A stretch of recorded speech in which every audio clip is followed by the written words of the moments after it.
찬양과 기도 감사를 드립니다. 우리 오늘 마가복음 7장을 보시도록 하겠습니다. 마가복음 7장 24절부터 37절의 말씀으로 말씀을 전하도록 하겠습니다. 탄식하시며 에바다 하시니 제목입니다. 예수께서 일어나사 그 길을 떠나 두로 지방으로 가서 한 집에 들어가 아무도 모르게 하시려 하나 숨길 수 없더라. 이에 들어온 귀신 들린 어린 딸을 둔 한 여자가 예수의 소문을 듣고 곧 와서 그 발 아래에 엎드리니 그 여자는 헬라인이요 수로보니게 족속이라 자기 딸에게서 귀신 쫓아내 주시기를 간구하거늘 예수께서 이르시되 자녀로 먼저 배불리게 먹게 할지니 자녀의 떡을 취하여 개들에게 던짐이 마땅치 아니하니라. 여자가 대답하여 이르되 주여 올소이다마는 상 아래 개들도 아이들이 먹던 부스러기를 먹나이다. 예수께서 이르시되 이 말을 하였으니 돌아가라. 귀신이 네 딸에게서 나갔느니라 하시매 여자가 집에 돌아가 본즉 아이가 침상에 누웠고 귀신이 나갔더라. 예수께서 다시 두로 지방에서 나와 시돈을 지나고 데가볼리 지방을 통과하여 갈릴리 호수에 이르시매 사람들이 귀 먹고 말 덧없는 자를 데리고 예수께 나와 안수하여 주시기를 간구하거늘 예수께서 그 사람을 따로 데리고 무리를 떠나사 손가락을 그의 양귀에 넣고 침을 뱉어 그의 혀에 손을 대시며 하늘을 우러러 탄식하시며 그에게 이르시되 에바다 하시니 이는 열리라는 뜻이라. 그의 귀가 열리고 혀가 맺힌 것이 곧 풀려 말이 분명하여졌더라. 예수께서 그들에게 경고하사 아무에게도 이르지 말라 하시되 경고하실수록 그들이 더욱 널리 전파하니 사람들이 심히 놀라 이르되 그가 모든 것을 잘하였도다. 못 듣는 사람도 듣게 하고 말 못하는 사람도 말하게 한다 하니라. 아멘.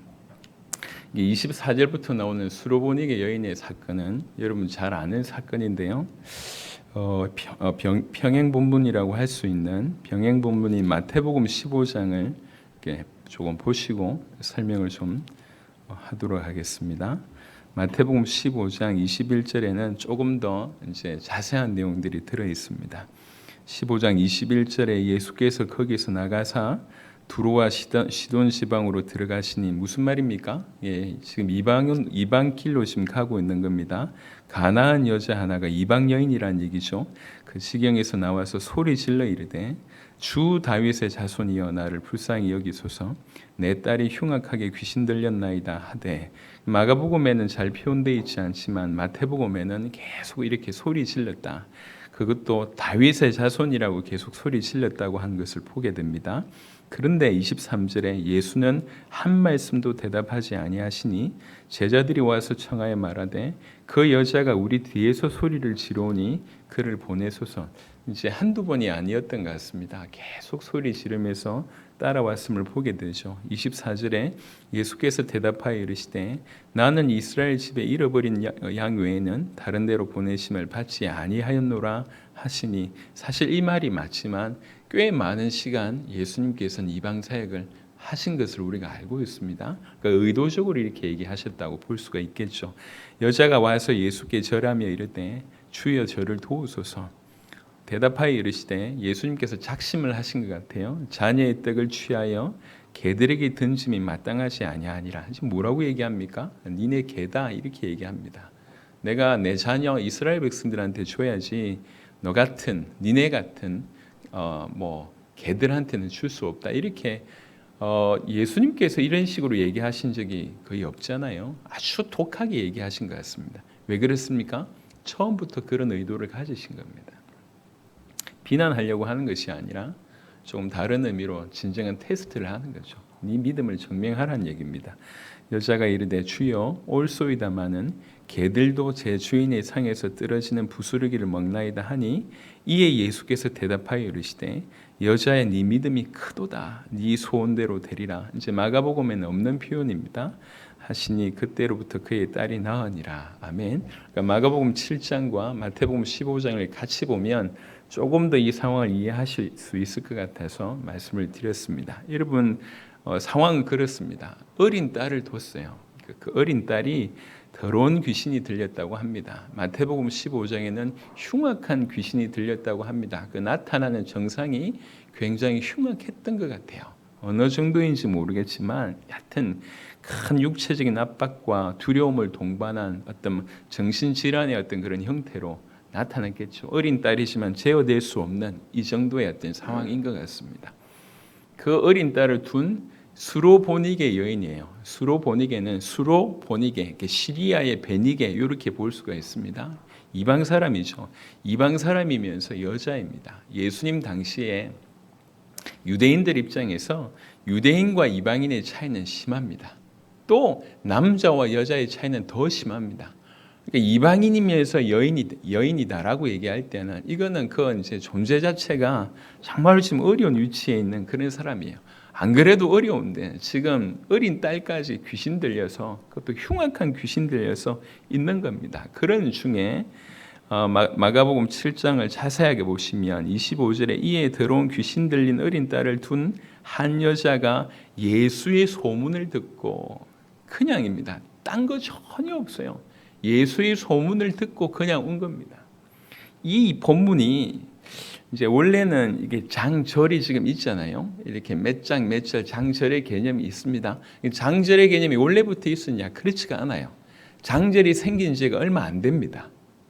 처음부터는 장절이 없었어요. 그냥 한 본문으로 써졌다고. 그러니까 지난주에 우리가 봤던 그 바리새인의 어떤 그런 전통들과 이게 지금 같은 어떤 맥락 가운데 있다는 것이 어떻게 보면 극명하게 지금 대비하고 있습니다. 유대인들, 특별히 바리새인들은요, 율법의 전문가들 아닙니까? 일평생 그들의 삶이 제사였습니다. 항상 안식일을 지켰고 율법을 잘 지켰습니다.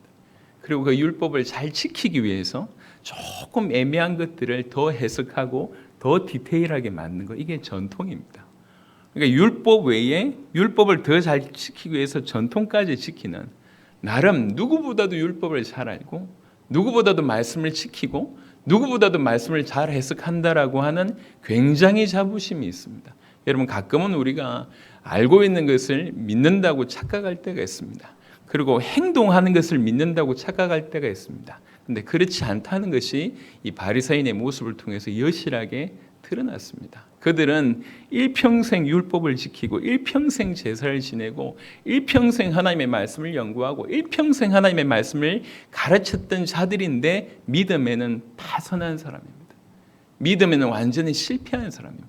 심지어는 그 장로들의 전통으로 하나님의 말씀을 폐하였다라고 예수님께서 얘기하셨습니다. 이게 그들의 실상이었습니다.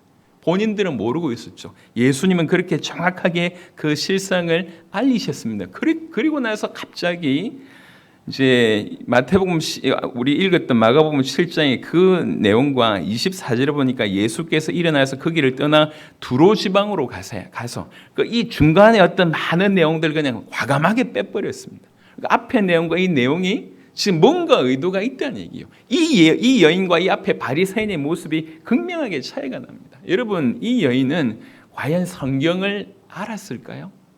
성경을 읽었을까요? 성경이라고 하는 존재를 알았을까요? 배경으로 얘기할 때 이 여인은 정말 아무런 배경도 없고 아무런 근거도 없습니다. 하나님을 얼마나 알았는지, 성경을 얼마나 알았는지 모릅니다. 그러니까 이제 이 바리새인들과 비교해 봤을 때 정말로 믿을 만한 근거가 아무것도 없어요. 그냥 단지 소문만 들었을 뿐입니다. 자, 그런데요, 이 소문만 들었던 그 예수에 대해서 이 사람에게 무슨 일이 벌어졌냐면 그냥 온전히 사로잡힌 바 돼버렸습니다.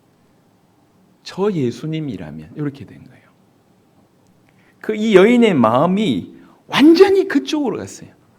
우리가 오랫동안 얘기했던 오직 예수라고 하는 표현이 가장 적당하게 이렇게 보여질 수 있는 부분들, 바로 이 여인입니다. 온 인생이 오직 그분에게 초점 맞춰져 있습니다. 오직 예수여야 지금 이 상황 가운데 유일한 답은 오직 예수밖에 없구나.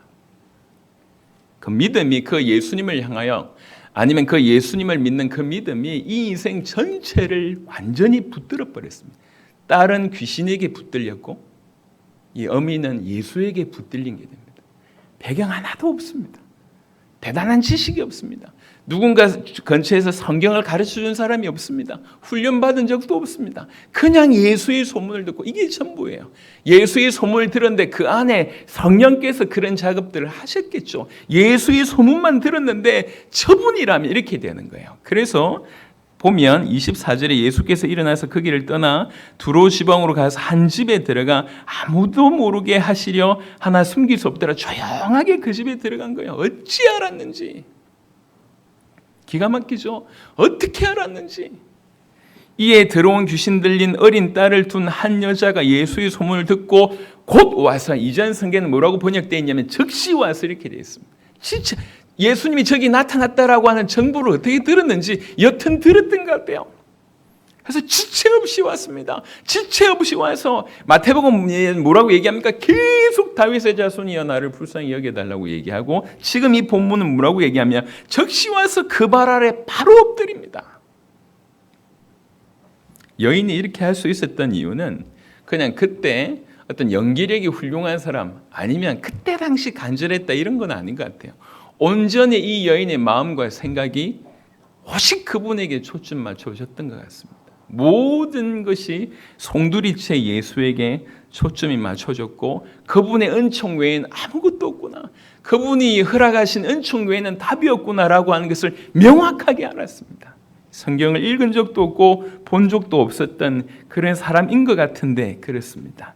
아예 예수님께서는 작정하셨습니다. 한편 우리 예수님의 입장을 보면 왜 갑자기 여기에 가셨을까요? 많은 해석이 있을 수 있지만 그분이 정말 하나님이실지인데 사실 이 여인 하나 때문에 그곳을 갔다고 해도 과언이 아닐 겁니다. 그리고 작정하듯이 테스트를 하십니다. 이런 게 없었습니다. 이런 장면이. 그런데 아예 본 척만 척도 들은 척만 척도 안 하십니다. 그러니까 제자들이 와서 부탁할 정도로 이렇게 소리 지르는데 좀 보내세요 라고 얘기할 정도로, 따질 정도로 아무 내색을 안 하시는 거죠. 이전에 없던 모습입니다. 아예 다급하게 여인이 무릎을 딱 앞에 와서 무릎 딱 꿇고 해도 아예 얘기를 안 하십니다. 뭐라고 얘기하십니까? 너무너무 기가 막힌 말 합니다. 자녀로 먼저 배불리게 먹게 할지니 자녀의 떡을 취하여 개들에게 던짐이 마땅치 아니하니라. 이 말은 이제 이스라엘을 하나님께서 전 세계를 건지시기 위해서 이스라엘을 먼저 선택을 하셨습니다. 그런 의미입니다. 그러니까 나머지는 틀렸고요 맞다 이 말이 아니라 구원의 순서상, 구원의 역사의 순수성이 이렇다는 얘기인데, 여튼 그럼에도 불구하고 우리는 여는 자녀고 너는 개다라고 얘기합니다. 여러분, 이 시대에, 특별히 오늘날 이 시대에 가장 큰 병폐 중에 하나는 뭐냐면 자존심 구겨지면요, 이게 뭐 없어요. 뭐 목사고, 죄송합니다, 강단에 살 말은 아니지만 목사고 나발이고 없습니다. 그냥 성도들이 자존심이 상합니다. 완전히 지금 현재 가장 높아져 있는 것이 자존심이에요.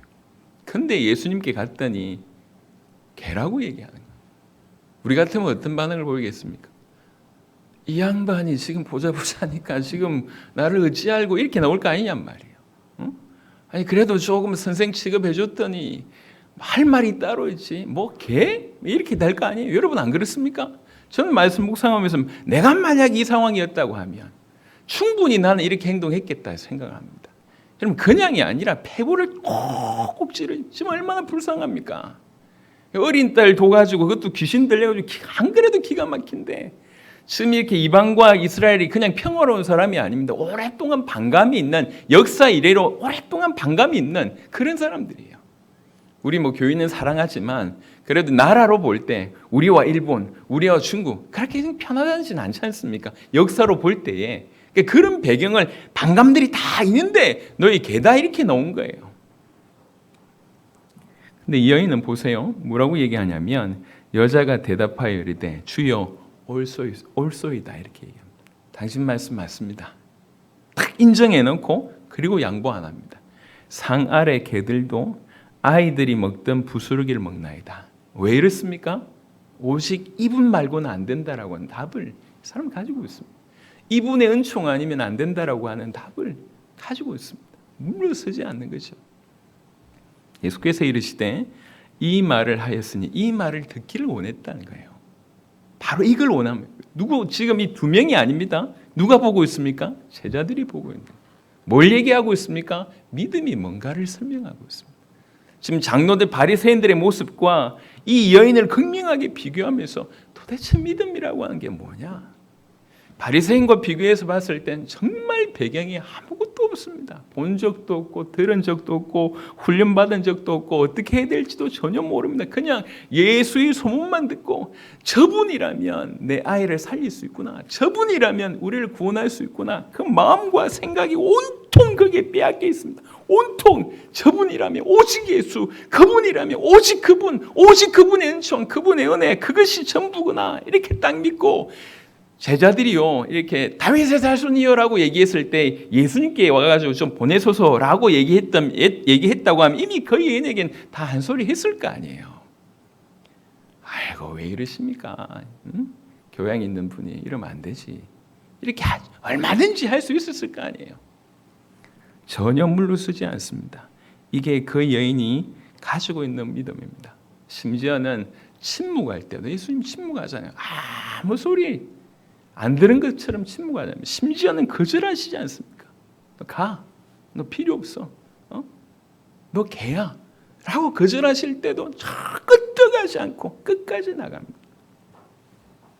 믿는 게 뭔지를 우리한테 보여주는 그런 장면입니다.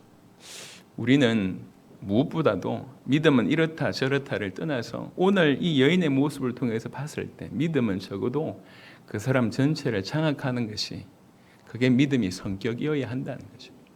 믿는다고 얘기하면서 달리 행동할 수 있냐는 거죠. 이 여인의 입장에서 봤을 때 정말 예수님을 믿는다. 그분이 고쳐주실 줄 그럴 능력은 있겠지. 그건 내가 믿어. 해놓고 전혀 움직이지 않는다. 언젠가 어쩌다가 지나가다가 내 어린 딸 보고 고쳐주면 그때야 우리는 대부분 우리의 믿음은 이렇습니다. 믿는다고 하고 나서 우리 인생을 그분과 연결시키지 않을 뿐만 아니라 심지어는 우리 마음과 생각이 송두리째는 그냥 일부분도 그분에게 안 가 있는 경우들이 많은 것 같습니다. 오직 믿음이라고 얘기할 때, 오직 예수라고 얘기할 때 바로 이 부분을 얘기하는 것 같습니다. 정말 믿는다고 얘기할 때는 자동적으로 따라오는 것이 우리 마음과 생각이 거기에 푹 빠져 있는 거예요. 그게 믿는 거예요. 예수를 믿는다고 얘기할 때 정말 예수에게 빠져 있는 거죠. 우리는 하나님을 떠나서 본질적으로 진노의 자녀 아닙니까? 본질적으로 지금 그 철저한 그 죄 가운데 사로잡혀 있지 않습니까? 끊임없이 우리를 공격하는 마귀의 공격을 받고 있습니다. 하나님을 떠나서 죽어 있던 자고 모든 비참과 연약과 죽음 가운데 둘러싸여 있던 자입니다. 희망이라고는 전혀 우리에게 없습니다. 우리는 우리의 원래의 존재가 그러했습니다. 그런데 예수님께서 오셔서 우리를 위해서 죽으심으로 말미암아 그 가운데서 우리를 건지셨다고 우리는 예수님을 이렇게 알고 있습니다. 우리는 그렇게 믿고 있습니다. 믿어야 된다는 거죠. 내가 죽을 수밖에 없었고 영원한 지옥이 내가 갈 수 있는 영원한 미래고 이 땅에서 도무지 희망 없는 우리를 그의 죽으심으로 그의 피 흘리심으로 우리를 건져내셨다고 우리는 믿어야 됩니다. 여러분, 이 믿음에서 모든 게 판가름이 나는 거예요. 이게 믿는다고 하면서 지식이라고 얘기할 때는 아무 영향을 끼치지가 않습니다. 여러분, 이건 굉장히 위험한 일입니다. 오늘날 죄송합니다. 신학 공부를 하는 사람들이 굉장히 많습니다. 목회자들이 많습니다. 그리고 그 중에도 신학교 교수들이 많습니다. 희한합니다. 정말 신학을 공부를 많이 하는 사람 치고 뜨거운 사람이 별로 없어요. 아이러니하죠. 정말로 지식을 많이 가지고 있는 대부분의 사람들이 냉랭합니다. 머리로는 뭔가 정리되어 있는 게 많아요. 하지만 전혀 그것이 그들로 하여금 믿음을 일으키지 못하게 합니다. 믿음의 요소 중에 하나가 지식입니다. 하지만 지적인 요소가 믿음의 전부가 아니에요. 믿는다고 얘기할 때는 오늘 이 여인으로 표현으로 얘기하자면 우리 모든 생각과 그 마음이 거기에 푹 빠져 있는 거예요. 오직 그분 이렇게 보여지는 거예요. 예수님이 나를 위해서 죽었다고 얘기할 때 정상적인 반응이라면 그겁니다. 여러분 이 땅에 살아가면서 혹여 여러분 인생에 정말 잊지 못할 사람이 혹시 있으십니까? 정말 어려울 때 여러분들 도왔거나 정말 힘들 때 여러분들 손을 내밀었거나 정말 힘들 때 여러분을 격려했던 그런 사람 혹시 인생 가운데 있으십니까? 그럼 없다고 하면 참 슬픈 일이고요. 혹이 있으십니까? 그럼 그런 사람 생각할 때마다 얼마나 감사합니까? 기분이 좋습니까? 뭔가 베풀고 싶을 때 어찌하든지 그분이 생각나고 그러지 않습니까? 그래 정상인 거 아닙니까? 만약 그런 일이 있다고 하면 여러분 참 축복받으신 것입니다. 그런 사람이 여러분이 있고 여러분이 그런 사람들에 의해서 뭔가를 계속 할 수 있다고 하면 큰 그거인 것 같아요. 우리가 이 땅을 살면서 우리에게 조금만 어려움을 줘도 조금만 힘들게 해도 우리가 날 생각하고 또 반대로 정말 어려울 때 조금만 도움 줘도 우리가 까먹지 않을 것인데 우리는 입에 발린 얘기를 늘 하지 않습니까? 예수님이 나를 위해서 죽었다고 얘기하는데 그 예수님이 나를 위해서 죽었다고 하는 것이 믿음이냐는 거죠. 이건 중요한 얘기예요. 믿는다고 치고는 신앙이 아닙니다. 그가 나를 위해서 그 하나님의 아들이 나를 위해서 육신을 입고 오셔서 나를 위해서 죽었다라고 내가 믿는다라고 하는 것은 그 믿음은 그냥 이 믿음과 다른 것이 같이 공존할 수가 없어요. 그가 나를 위해서 죽었다고 하는 것들이 정말 믿으신다고 얘기할 때 이 믿음은 따르고 내 삶은 내 마음대로 살 수 있다는 것은 이건 기본적으로 존재가 그렇게 될 수가 없습니다. 우리 주님이 우리를 당신의 핏값으로 건져내셔서 우리를 구원하셨고 우리를 의롭다 하시게 하실 때 주의 성령이 우리 안에 임하시지 않습니까? 성령이 임하셨다고 하는 것이 이것이 보증입니다. 보증.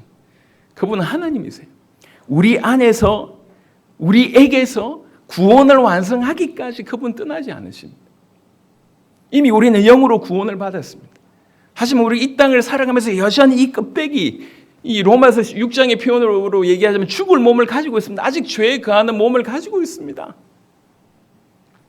하지만 그 안에서도 우리 가운데 계속 역사하셔서 우리가 점점 성화되기까지 우리 주의 성령께서 인도하시고 마침내 영원한 하나님의 나라까지 인도하십니다. 우리가 천국에 간다 땡 그게 아니에요. 그 천국에서 영원한 하나님의 나라에서 우리는 주의 영광을 정확하게 대면하게 될 것입니다. 아버지 하나님을 보게 될 것이고 그리스도의 영광을 대면하게 될 것입니다. 그런데 거기에서 끝이 아니에요. 마태복음 24장, 25장을 잠시 볼까요?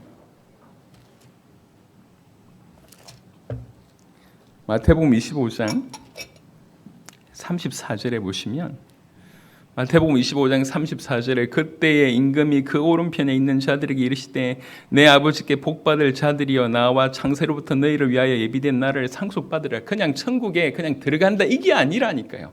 성경은 뭐라고 얘기하고 있냐면 거기에서 우리를 위한 나라가 준비되어 있다는 거예요. 우리를 위한 나라, 내가 왕노릇을 할 그 나라가 준비되어 있다고 성경은 이렇게 얘기하고 있습니다. 고린도후서 3장을 한번 보겠습니다.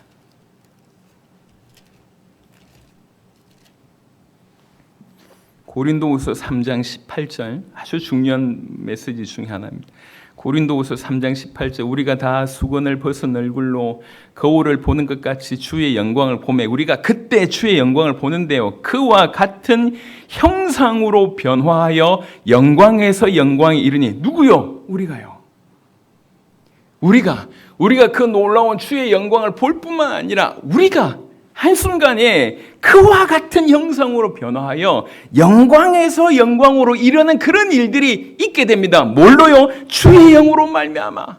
그 주의 성령께서 우리를 거기까지 지금 우리 가운데 있으면서 이래라 저래라 좀 도와준 이 정도가 아니라 마침내 이 땅에서도 우리가 육신을 입고 이 땅에서도 점점 우리를 변화시킬 뿐만 아니라 영원한 하나님의 나라에 가서 그분과 같은 영광으로 변화되어지고 그분을 직접 목격하게 만들 거고 그뿐만 아니라 영원한 하나님의 나라를 상속받을 수 있는 일이 우리가 구원받은 그 순간 예수님을 나의 구주로 진실로 모시는 그 순간부터 시작되는 것입니다. 우리는 우리를 위하여 당신의 십자가에서 당신의 목숨을 십자가에서 상에서 들이신 그 주님을 믿습니다. 그 주님은 당신의 목숨 값으로 우리에게 구원을 허락하셨습니다. 이 구원은 우리가 깊이 몰라서 그렇지 이 구원은 너무나 엄청나다는 것이 성경이 얘기하고 있는 바입니다.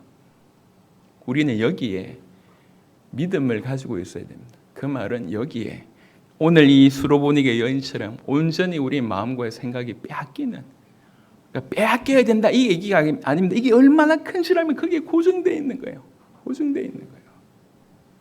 요즘에 워낙 변화가 많지 않습니까? 변화가 많다 보니까 많은 부분이 뭐 일어나다 보니 우리나라에 보니까 뭐 이렇게 집 사고 뭐 이렇게 뭐 하고 요즘에 뭐 이제 김용구 선교사님한테 제가 좀 얘기 들었는데 메타버스 이런 게 있더라고요. 타는 버스가 아니고 그런 버스가 있대요. 메타버스. 뭔가 새로운 뭐 세계가 막 열리는 거지. 눈 열린 사람들은 계속 거기에 들어가고 하는 것입니다. 기회가 이제 빨리 찾아오는 것이죠. 그런 쪽에 있는 사람들은 그게 전부입니다. 거기에 초점 맞춰가지고 막 하는 거예요. 이런 믿음이 있다는 얘기는 지식이 있다는 얘기가 아닙니다.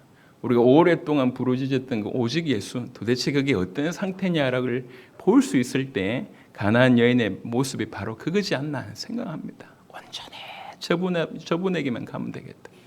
저분만이 유일한 길이다. 저분이 은총을 하셔야 된다. 그래서 거절하든지 뭐 침묵하든지 그거는 뭐 내 알 바 아니고 계속 가는 거예요. 우리는 예수님을 믿습니다. 이 여인처럼 믿어야 됩니다. 또 우리는 예수님께서 우리가 예수님을 간절히 바랄 때에 나중에 어떻게 됩니까? 예수님 존재 자체를 통해서도 큰 힘을 얻겠지만 더 깊어지면 그분이 뭘 원하는지에 대한 관심을 가지게 되었습니다. 그분은 다시 이 땅에 오시길 원하십니다. 그것은 세계복음화가 될 때 그렇다라고 예수님 당신 자신이 말씀해 주셨습니다. 우리는 지금 뭘 믿고 있냐면 우리 주님 다시 오심을 믿고 있습니다. 그리고 그걸 위해서 우리는 세계복음화를 하고 있습니다. 그것도 우리 세대에 이루겠다고 뛰고 있습니다. 그것도 우리 손을 통하여 우리를 통해서 하겠다고 지금 믿고 있습니다. 여러분, 제가 조금 전에 언급했던 이 하나하나가 그냥 작은 얘기가 아닙니다. 정말 주님 다시 오실 줄 믿고 있냐? 다른 얘기거든요. 고린도전서에 뭐 나중에 좀 사도행전에 그 로마서를 좀 풀 때 말씀을 좀 드리겠지만 고린도전서에도 그런 얘기가 있어요. 힘든데 너무 어려운 상황인데 모르는 얘기를 쭉 해놓고 주께서 임하시느니라 이렇게 되어 있습니다. 주께서 임하시느니라 이게 뭐죠? 여기 마라나타. 초대교회 상황에서는 수많은 사람들이 사형을 당하고 감옥에 갇히고 막 핍박을 받고 또 교회 안에서의 많은 어려움들이 있었습니다. 그러니까 그런 많은 얘기들 중에 이 얘기 저 얘기 하면서 항상 기준이 어디가 있냐면 거기가 있어요. 주님 다시 오신다. 이게 모든 것의 기준인 거예요. 모든 것을. 그 사건이 모든 것을 판단하고 그 사건이 모든 것의 기준이 되어 있습니다. 우리가 주님 다시 오신다고 얘기할 때 우리가 그것을 믿는다고 얘기할 때 오늘 이 여인의 믿음으로 우리가 우리 세대 주님의 다시 오심을 믿는다고 얘기할 때 많은 게 이해되리라고 생각합니다. 온전히 거기에 매여 있는 거예요. 온전히 거기에 중심이 되어 있는 거예요. 우리 마음과 생각에 주님 다시 오심에 대해서 눈을 떠보면 전부 불신앙할 수밖에 없습니다. 이건 과연 세계복음화가 되겠습니까? 그 세계복음화 되는데 과연 우리 당대에 되겠습니까? 오케이, 당대에 된다 할지라도 우리 같은 놈들 통해서 되겠습니까? 전부 불신앙거리 아니냐 말이에요. 전부. 믿고 가는 겁니다. 어떤 자격이 되거나 한번 어떻게 승부를 해볼 만한다고 뛰는 게 아니에요. 그냥 겉으로 볼 때는 백전백패할 수밖에 없는 상황입니다. 우리 같은 숫자, 우리 같은 수준 가지고 어떻게 우리 손으로 우리 대의 세계복음화를 끌고 갈 수 있습니까? 처음부터 그랬고 지금도 동일합니다. 불가능합니다. 그래서 뭐 하는 거냐? 그래서 믿는 거예요. 온전히 그것에 우리의 중심과 마음을 담고 믿는 겁니다. 우리 모두가 그랬으면 좋겠습니다. 이 여인의 믿음은 지금 내가 뭘 원한다라고 예수님께서 말씀하시는 거예요. 내가 이런 믿음을 원한다고 말씀하시는 겁니다. 대놓고 제자들 앞에서 이 여인에게 테스트를 하지 않습니까? 그러면서 이 여인이 합격을 딱 한 걸 이 제자들에게 보여줍니다. 조금 전에 바리새인들의 모습을 이 제자들이 봤어요. 이 제자들의 머릿속에 믿는 게 뭔지 그냥 입체적으로 들어간 거예요. 이 여인은 몰라요. 본인이 그렇게 가르침을 줬는지 본인은 모르겠죠. 하지만 믿는다는 게 뭔지를 우리에게 지금까지 우리에게 설명하고 있습니다. 그래서 성경에 하나님 남기신 거 아니냐 말이에요. 오직 예수, 오직 믿음이라고 하는 것이 저 멀리 있는 얘기가 아닙니다. 정말 배경 아무것도 없고 지식 아무것도 없고 훈련받은 적도 하나 없는데 오직 믿고 주님이라면, 예수님이라면 그분이라면, 믿음이라면, 그분이 은혜 주신다고 하면, 그러니까 내면을 조금만 보면 그 마음에, 그 여인의 온통 그 마음의 생각과 그 모든 마음이 온통 거기에 완전히 사로잡혀 있는 겁니다. 예수님이 어디에 숨어 있는지 어떻게 그렇게 알고 찾아왔을까요? 그렇게 가는데도 불구하고 계속 막습니다. 이렇게 무시할 수 있습니까? 그럼에도 불구하고. 이렇게 침묵할 수 있습니까? 그럼에도 불구하고. 이렇게 거절할 수 있습니까? 그럼에도 불구하고. 우리가 이 믿음을 가지고 예수님을 믿고 우리 주님 다시 오심을 믿고 걸어갈 때도 적지 않은 시간 동안 침묵하시는 것처럼 보일 때가 있을 것입니다. 심지어는 퇴보하는 것처럼 주님이 그냥 노 하는 거절을 하신 것처럼 그런 상황이 직면할 수도 있습니다. 하지만 이것은 주님이 원하신 것이고 이것은 테스트이며 끝까지 이 믿음을 견지하라고 우리에게 하신 말씀이라고 믿습니다. 그래서 오늘 우리 모두가 믿음이 무언가 그냥 지식의 정리를 떠나서서 바로 이런 믿음을 우리가 가질 수 있도록 사모하며 하나님 앞에 나아가는 저와 여러분 되었으면 좋겠습니다. 바로 마가복음 7장 31절부터는 또 다른 상황이 벌어집니다. 예수께서 다시 두로 지방에서 나와 시돈을 지나고, 그러니까 그 지방에서는 이 여인 한 명 만난 게 뭐 많은 일들이 벌어졌지만 성경에는 이 여인 하나 만난 것으로 그냥 정리합니다. 데가볼리 지방을 통과해 다 이방 얘기입니다. 갈릴리 호수에 이르심에 사람들이 귀먹고 말 더듬는 자를 데리고 예수께 나와 안수하여 주시기를 간구하거늘 들리지 않으니까 말 똑바로 못하겠죠. 이렇게 된 겁니다. 예수께서 그 사람을 따로 데리고 나갑니다. 따로 데리고. 왜 그러냐면 이미 소문이 많이 났는데 많은 사람들 앞에서 고치면 이게 난리도 아니겠죠. 그런 상황을 고려하셨던 것 같고, 또 하나는 이 사람은 지금 과연 사람들이 데리고 왔어요. 이 사람이 주도적으로 왔을까? 그렇지 않을 것 같습니다. 과연 예수님에 관해서 구체적으로 뭔가 들었을까? 이 사람이 이해하고 왔을까? 그렇지 않을 가능성이 높습니다. 그냥 주변에서 와서 그냥 끌려온 거예요. 지금 어떤 분위기인지 지금 파악도 못하고 있습니다. 그런데 예수님께서 따로 데려가서 행동언어로 보여주신 거예요. 다른 데서 이런 일을 잘 하신 적이 없어요. 행동언어로 뭐라고 얘기하시냐면 33절에 예수께서 그 사람을 따로 데리고 무리를 떠나사 손가락을 그의 양귀에 넣고 침을 뱉어 그의 혀에 손을 대시며, 이 사람의 문제가 지금 귀 문제고 그다음에 혀 문제지 않습니까? 그것을 지금 행동언어로, 그러니까 그 사람과 깊은 교감하기 위해서 하나님의 배려죠. 우리 예수님의 배려라고 볼 수가 있습니다. 그렇게 데려가서 얘기하는데 34절이 클라이막스입니다. 하늘을 우러러 탄식하시며 그에게 이르시되 에바다 하신 이는 열리라라고 하는 뜻입니다. 여러분, 성경에서 예수님께서 탄식하셨다고 하는 장면이 몇 군데 나옵니다. 그게 다 마가복음에 나와요. 마가복음. 보겠습니다. 잠시 마가복음 3장 보겠습니다. 마가복음 3장 5절에 보니까 그들의 마음이 완악함을 탄식하사 이렇게 되어 있습니다. 우리가 마가복음 지금 7장을 봤고요. 8장을 보시면요. 마가복음 8장 12절입니다. 예수께서 마음속으로 깊이 탄식하시며 되어 있습니다. 탄식하셨다라고 하는, 그냥 이게 예수님의 탄식이라고 하는 표현이 마가복음에만 총 3분이 언급됩니다. 왜 탄식하셨을까요? 일단은 표면적으로 볼 때는 이 모습을 볼 때 기가 막힌 거예요. 지금 이 질병 가운데 걸려 있는, 질병만 있습니까? 어떻게 살았겠습니까? 그 인생 보여지는 거죠. 그냥 그 질병만 보고 이제 이렇게 탄식했다고 볼 수 있지만 예수님의 탄식은 많은 것들을 포함한다고 생각합니다. 일단 예수님은 그때 그 인간뿐만 아니라 첫사람 인간을 알고 있지 않습니까? 원래 인간이 어떤 존재인지 알고 있잖아요. 얼마나 복을 받은 존재고 얼마나 완벽했고 하나님과의 교제가 얼마나 은혜 가운데 있었는지를 예수님이 아시지 않습니까? 그 인간이 지금 이렇게 된 거예요. 그 시작을 하시는 분과 지금 이 연약과 비참과 죽음에 이렇게 사로잡혀서 심히 부패된 이 모습을 지금 보시는 겁니다. 기가 막히죠. 어제 저녁에 IT에 선교하시는 선교사님의 얘기를 잠시 들었습니다. 줌으로 좀 만나서 얘기를 좀 듣는 중에 이분도 IT에서 선교하시다가 납치를 경험하신 분, 납치돼가지고 겨우 죽을 뻔하다가 풀려나신 분.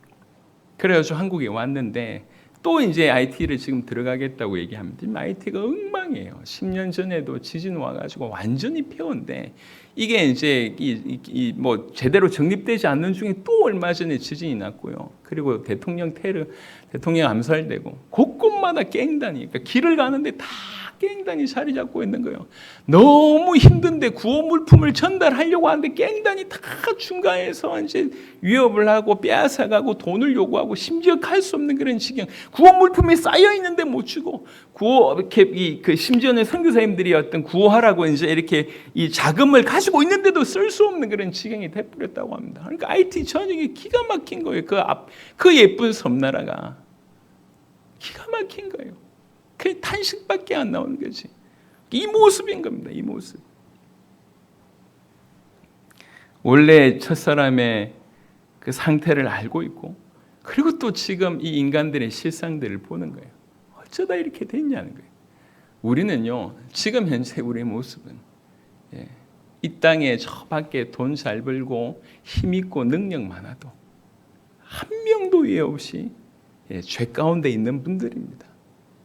죄의 영향권 아래 있고 죄의 권능에 사로잡혀 있고 죄의 대가를 받을 수밖에 없고 사단에게 사로잡혀 있고 하나님을 떠나서 죽어 있고 하나님과 원수 상태인데 어쩔 수가 없습니다.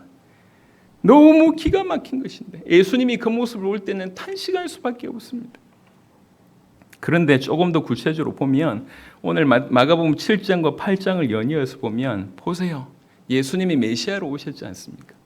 그런데 하나님 말씀을 가장 잘 지키고 있다고 하는 저 바리새인들은 자기들의 전통으로 하나님 말씀을 막고 있습니다. 본인들도 구원 못 받고 구원받지 못하도록 막고 있습니다. 기가 막히죠.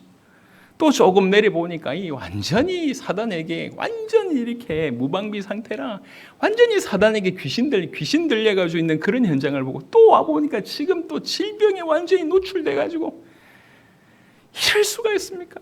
마가복음 지난번에 읽었습니다. 그것뿐만 아니라 이렇게 귀신에게 사로잡혀 있고 이렇게 말 못하고 그 다음에 사람의 전통으로 이걸 넘어서서 마가복음 7장 21절부터 지난주에 우리가 보셨던 것처럼 사람이 얼마나 지금 더러운 존재인지 얘기하고 있지 않습니까? 그 모든 것들을 볼 때 그 추악한 인간들의 어떤 생각들을 볼 때 나올 수밖에 없는 것이 탄식인 거죠. 병자들에 대한 긍휼, 이 악한 세력들에 대한 분노, 이렇게 해서 이것 때문에 아버지께서 보내셨구나, 나를 보내셨구나라고 하는 아버지의 마음에 대한 공감.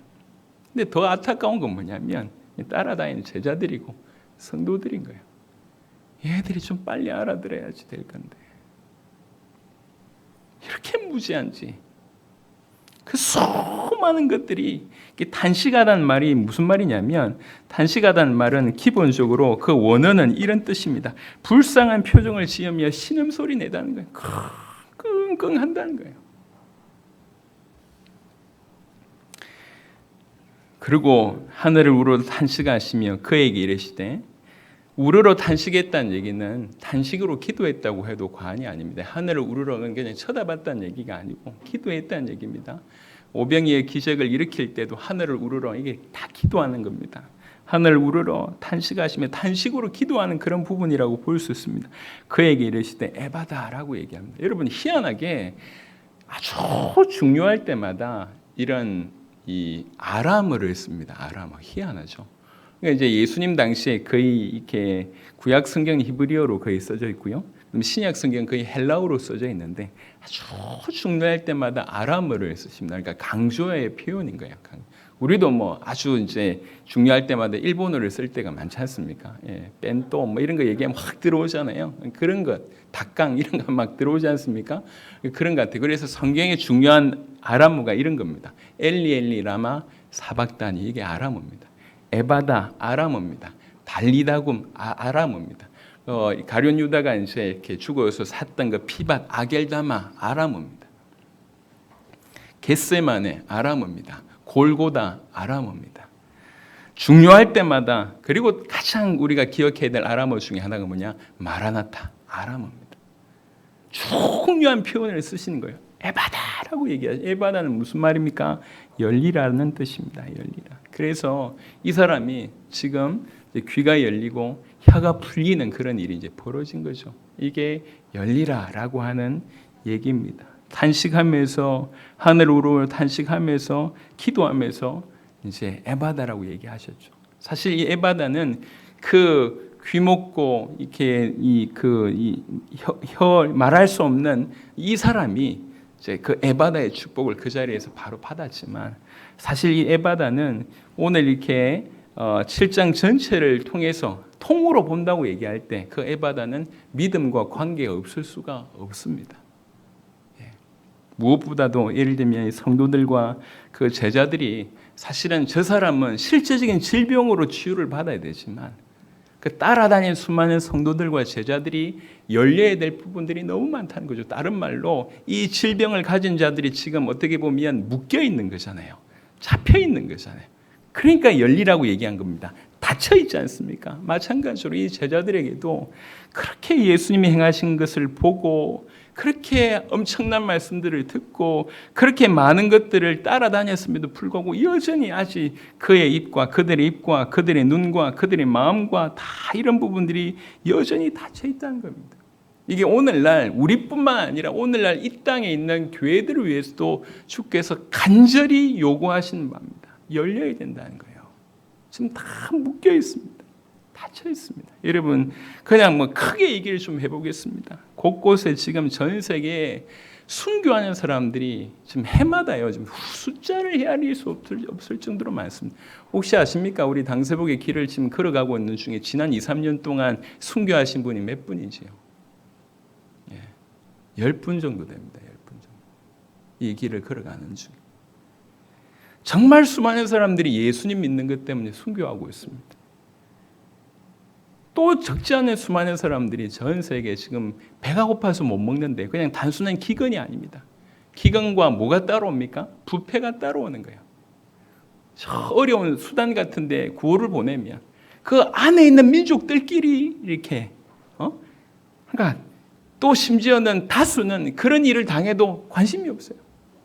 기근이 문제가 아닙니다. 부패가 문제가 아닙니다. 무관심이 문제입니다. 그 무관심으로 어떤 결론이 나오냐 지금 아이들이 죽어가고 있습니다. 너무 사람들이 이기심으로 자연들을 이제 파괴하고 있는데 말로 할 수 없는 그런 일이 벌어집니다. 우리나라에 또 전 세계에 지금 1등만 살아갈 수밖에 없는 그런 경쟁 사회. 집값부터 시작해서 난리도 아닙니다. 그러면서 수많은 가정들이 지금 깨어지고 있습니다. 결혼을 거의 안 하는 분위기입니다. 지금 동성애는 뭐 말할 것도 없고요. 그뿐만 아니라 황혼 이혼부터 시작해서 얼마나 많은 사람들이 깨어지고 있습니까? 자, 이런 일들이 우리와 무관하냐는 거예요. 이런 상황이 우리와 무관합니까? 우리는 이 모든 상황에 귀를 닫고 있고 눈을 가리고 있습니다. 뭔가를 얘기해야 될 우리 입을 닫고 있는 그런 이 시대에 전 세계를 살리라고 우리에게 보냈는데요. 우리가 지금 해야 될 역할들을 너무나 못하고 있음을 많이 보게 됩니다. 어제 북한의 상황을 잠시 듣게 됐어요. 북한이 지금 코로나보다 더 심한 유행병이 돌고 있는데 그게 지금 장티푸스가 돌고 있대요. 장티푸스. 그러니까 엄마다 조그마한 마을마다 7명씩 8명씩 하루에 죽어나간대요. 전염력이 엄청 강하지 않습니까? 장티푸스가. 먹지 못하고 지금 이렇게 이 코로나 때문에 이렇게 장벽에 처져 있으니까 물가가 천정부지로 솟고 있습니다. 지금. 신발 한 켤레가 몇 달치 월급 내야 되는 죠. 콩기름이요, 콩기름. 우리 뭐 식용유가 이거 콩기름이라고 해요. 콩기름을 그렇게 구하기 힘든데 이제는 가정에서 뭐 밥 해 먹기 위해서 콩기름 쓰는 데가 없대요. 천정부지로 올라가고 있습니다. 북한뿐만 아니라 여튼 뭐 이런 얘기를 하려고 하면 이루 말할 수가 없습니다. 지금 이 모든 일들을 왜 얘기하냐면 이게 지금 이 병자에 대한 얘기를 먼저 합니다. 이 병자가 지금 딴 게 아니라 귀먹고 지금 어눌한 자지 않습니까? 이 모습이 지금 이 시대를 반영한다는 거죠. 그게 우리의 모습이라는 거예요. 누구보다도 우리의 모습입니다. 우리가 올바로 길을 막고 눈을 가리고 있고 해야 될 말을 하지 못하고 우리 마음이 열려지지 않아서 그런 겁니다.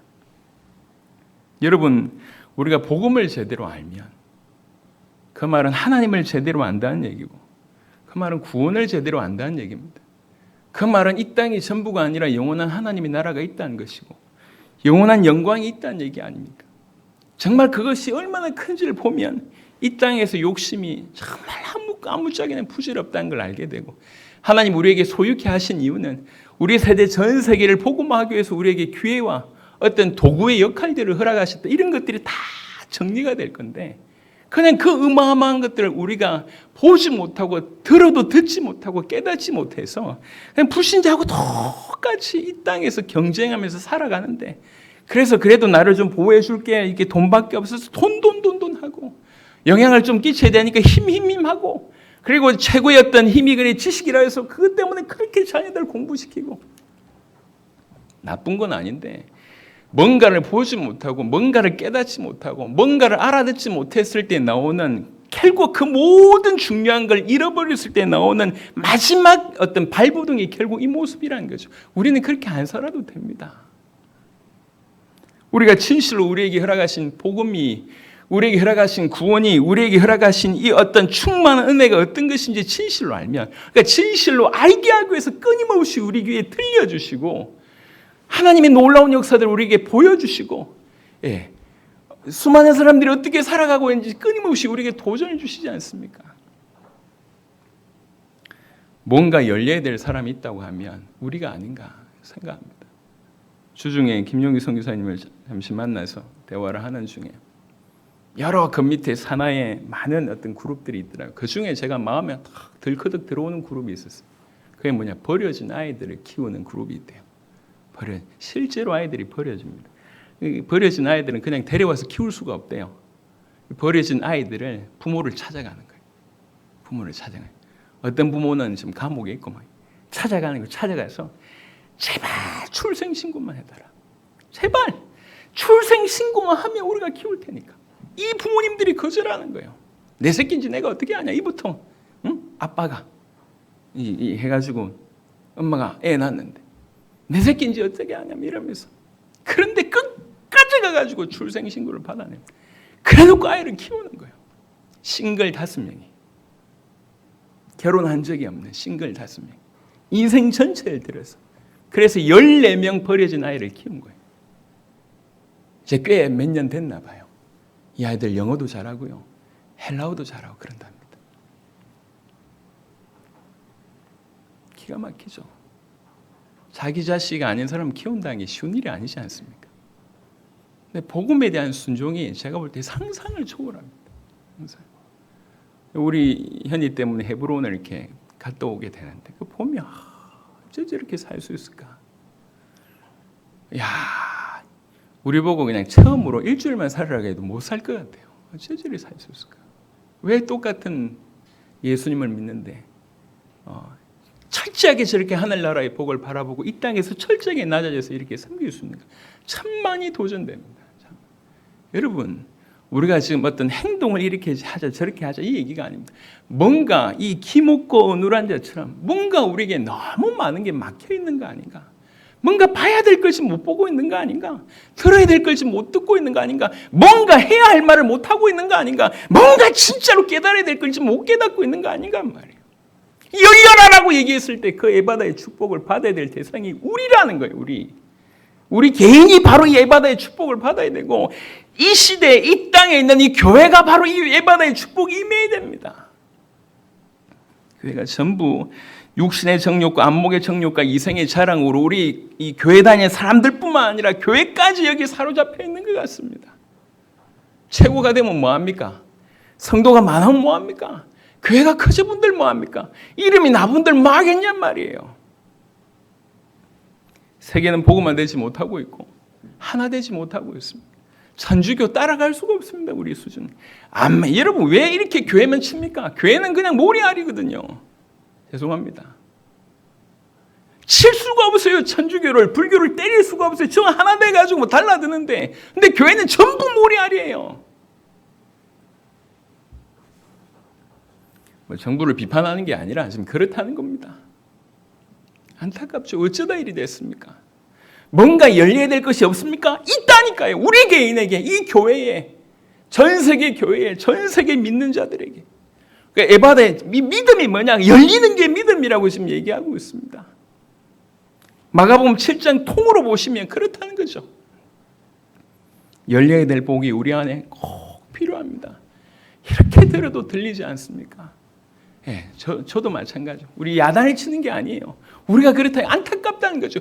주님이 오죽하면 탄식했다고 얘기하겠습니까? 그 탄식의 대상이 기목고 은우란 그 사람이 아니라 지금 우리라고 얘기하면 할 말이 없지 않겠습니까? 주님이 탄식할 정도의 수준이라고 하면. 근데 그 말이 맞다는 거예요. 주님께 우리는 은혜를 구해야 됩니다. 주님, 정말로 들을 수 있도록, 정말로 볼 수 있도록, 정말로 깨달을 수 있도록. 그래서 주님이 원하시는 말을 거침없이 주저없이 일평생 할 수 있는 그런 자가 될 수 있도록 우리가 기도해야 되겠습니다. 탄식하시며 이르시되 에바다 하시니. 에바다. 그러니까 이 에바다의 복이 탄식하심으로 외칩니다. 그냥 기적 한번 이렇게 볼까? 이게 아닙니다. 지금 그 에바다는 거의 신음소리에 가까운 얘기입니다. 에바다 이렇게 하시는 거예요. 열려라, 제발 열려라, 이 얘기입니다. 말씀을 마무리하도록 하겠습니다. 우리가 지금 이 마지막 때에 정말 큰 은혜를 받았습니다. 제가 이제 어제도 이번 주 토요일 날은 우리 영어 국제 모임에 이면수 목사님을 또 초청을 했습니다. 이런 귀한 분들하고 같이 세계복음화를 같이 해야 되겠다. 오늘 오후에도 또 규정의 선교사님 오셔서 간증을 하실 겁니다. 제가 이제 지난 며칠 전에 한 김용희 선교사님하고 몇 시간 대화를 나누면서 참 우리가 받은 은혜가 너무 크구나 하는 생각이 계속 돼요. 너무 큰 은혜를 우리가 받았구나. 그래서 이제 이 자리에 머물 수가 없다. 우리가 가만히 이 자리에 머물 수 없다. 그래서 기도하는 마음으로 또 주신 말씀을 전했습니다. 우리 수로보니게 여인의 믿음 같은 그 믿음이 우리 가운데 임하기를 우리가 사모하며, 그것이 믿음입니다. 사모하며 그런 믿음이 우리 가운데 있기를 바라는 마음으로 우리 앞으로 나갔으면 좋겠고, 또 하나 이 귀먹고 어눌한 자에게 에바다의 축복이 임했습니다. 그 순간 그런 놀라운 열림의 역사가 일어났습니다. 바로 우리에게도 뭔가 닫혀있고 뭔가 매여있는 게 우리 자신이라고 할 때 양심적으로 열려야 될 부분이 많이 있습니까? 많죠. 얼마나 많습니까? 어떤 사람은 그 놀라운 하나님의 영광을 실제로 보고 마라나타를 항상 기준으로 삼아 이 땅의 수많은 고통과 고난을 능히 극복할 뿐만 아니라 일부러 그 고난을 찾아 들어갑니다. 누가 애 키우려고 했습니까? 버려진 애를. 스스로 잠 못 자고 월급 받는 게 하나도 없어요. 후원단체도 없대요. 그냥 생명 걸고 하는 겁니다. 우리 또한 그런 선한 욕심을 내면서 주님이 원하신 곳에 우리가 있고 주님이 쓰시고자 하는 곳에 정말 쓰임을 받는 우리 모든 성도가 되었으면 좋겠습니다. 이런 특별한 은혜를 주셨는데 더 나아가서 하나님 더 쓰임 받고 싶습니다. 우리 교회를 통해서 하나님 놀라운 일을 하셨는데 여기서 멈추지 않고 우리를 더욱 이끌어 주십시오. 더 우리를 사용해 주십시오. 그 복음의 자리에 꼭 있어야 될 자리에 우리가 꼭 있을 수 있도록 눈 열리고 귀 열리고 입이 열려서 마음이 열려서 그걸 감당할 수 있도록 주님 우리를 축복해 주십시오. 그래야 되겠습니다. 자, 이 시간에 한 5분 정도 말씀 붙들고 같이 좀 기도하면 좋겠습니다. 주님 주신 말씀들이 여러분 각자에게 있었던 줄 알고 있습니다. 우리가 수로보니게 여인의 믿음을 가만히 생각해 보시며 바로 그 믿음이 우리에게 있기를 우리 주님이 원하신다고 지금 우리에게 말씀하고 계시고 이 에바다의 복을 받았던 그 병자처럼 우리에게도 그 에바다의 복이 있어야 될 것이라고 말씀하고 계십니다. 그런 믿음 있는 자가 되기를 원하신다 말씀하십니다. 이 말씀 붙들고 우리 모두에게 우리 교회에게 이 시대의 교회에게 주시는 말씀이라고 믿고 말씀 붙들고 간절히 한번 한 5분 정도 기도하고 그 다음에 순서 진행토록 하겠습니다. 기도하겠습니다. 살아계신 주님 감사를 드립니다. 사랑의 주님 우리에게 은혜를 베풀어 주셔서 감사를 드립니다. 주님 우리에게 말씀을 주셔서 주님 감사를 드립니다. 아버지 하나님이여 정말 배경 하나 없고 아버지 하나님이여 주변에 뭔가 훈련시켜주거나 가르쳐주는 자 한 명 없고 성경 한 번을 읽지 못했던 그 불쌍한 아버지 하나님, 귀신 들린 어린 딸을 둔 그 불쌍한 여인이 우리 주님께 가졌던 그 믿음이 아버지 우리 주님이 인정하시는 믿음이요, 바로 이 믿음을 우리에게 보여주고 싶어서 아버지 그 먼 땅까지 가서 그 여인의 존재를 우리에게 알려주심을 참으로 감사해 드립니다. 주님이여, 우리가 그 여인처럼 믿기를 원합니다. 수많은 지식을 가졌고 수많은 경험을 가졌고 수많은 말씀을 알면도 불구하고 여전히 믿음에 파선한 저 수많은 바리새인의 모습과 같이 아니하고 아버지 철저하게 순수하고 철저하게 낮아지고 오직 주님만 바라보며 우리 마음과 생각을 온전히 그분께 드리는 송두리째 우리 마음과 생각에 빼앗기는 그런 믿음이 우리 가운데 있게 하여 주시옵소서. 그런 믿음으로 예수님을 믿게 하옵소서. 그런 믿음으로 주님의 다시 오심을 믿게 하여 주시옵소서. 그런 믿음으로 우리 세대 세계복음화를 주여 믿을 수 있도록 주님 역사하시며 그 믿음으로 살아갈 수 있도록 하나님 역사해 주시기를 기도합니다. 주님이여, 우리 주님의 탄식을 보게 되었습니다. 주님이여, 그렇게 끙끙 신음소리 내며 우리를 위하여 기도하시는 주님의 탄식을 보게 됩니다. 주님이여, 진실로 기목과 온누란 자의 그 모습이 바로 이 시대의 모습이며 이 교회의 모습이며 오늘의 우리의 모습인 줄 믿습니다. 주님이여, 우리에게 열리는 축복을 허락하여 주시옵소서. 우리의 마음이 열리게 하옵소서.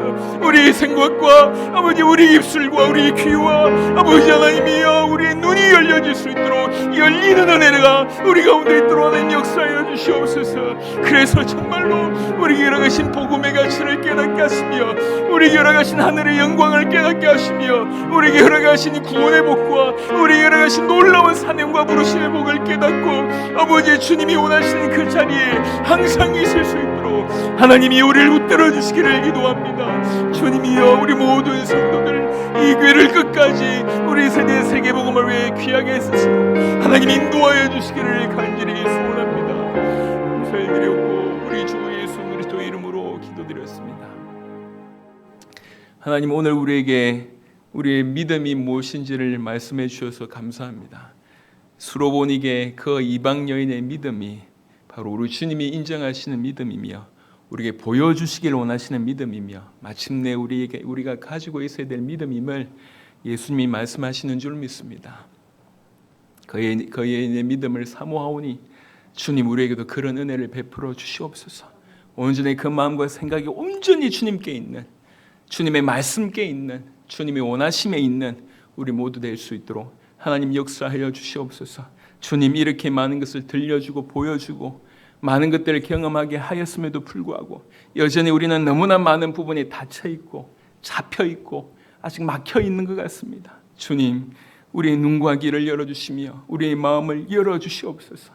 그래서 복음의 가치를 알게 하시고 우리가 받은 구원의 가치를 알게 하시고 우리가 상속받을 그 기업의 가치, 우리가 미래에 변화되게 될 그 나라와 그 영광을 깨닫게 하여 주시며 지금 하나님이 우리와 동행하신다고 하는 것이 얼마나 놀라운 일인지, 우리의 부르심이 얼마나 놀라운 일인지, 지금 우리를 통해 행하고 계신 이 일이 얼마나 놀라운지 알 수 있도록 주님이여 우리에게 발로 그 열림의 축복, 에바다의 축복을 주님 허락하여 주시옵소서. 그래서 지금까지 이 교회를 쓰셨던 것처럼 주님 오실 때까지 이 교회가 쓰임받고 이 성도들 한 명 한 명이 귀하게 쓰임받을 수 있도록 하나님 역사하여 주시옵소서. 말씀이 우리 가슴에 다가오고 우리 삶에서 그대로 실현될 수 있도록 주님 역사하여 주시옵소서. 감사를 드렸고 우리 주 예수 그리스도 이름으로 기도드렸습니다. 아멘.